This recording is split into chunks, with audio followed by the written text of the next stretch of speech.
రైతు సోదరులారా, ఇది రైతు న్యూస్.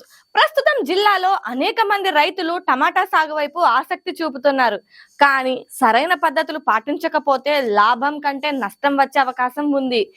టమాటా సాగులో మొదటి అడుగు నాణ్యమైన విత్తనాల ఎంపిక.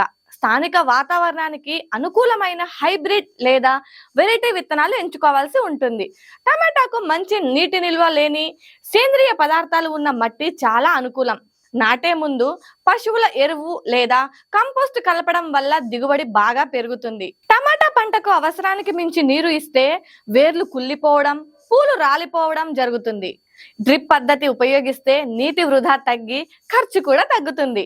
ఇక టమాటా పంట సాగులో పురుగులు, తెగుళ్ల నివారణ విషయానికి వస్తే టమాటాలో ముఖ్యంగా fruit borer, leaf curl virus సమస్యలు ఎక్కువగా కనిపిస్తాయి.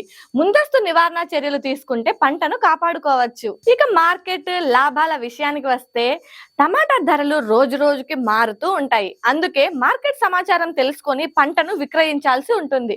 నేరుగా మార్కెట్ కు లేదా రైతు బజార్లకు తీసుకెళ్తే మంచి ధర లభిస్తుంది. రైతుల కోసం ఒక సూచన: ప్రభుత్వం అందిస్తున్న రైతు బీమా, సబ్సిడీ పథకాలను వినియోగించుకోవాలి. సరైన ప్రణాళికతో సాగు చేస్తే టమాటా రైతుకు మంచి లాభాలు ఇస్తుంది. ఇది రైతు న్యూస్. రైతు బాగుంటే దేశం బాగుంటుంది.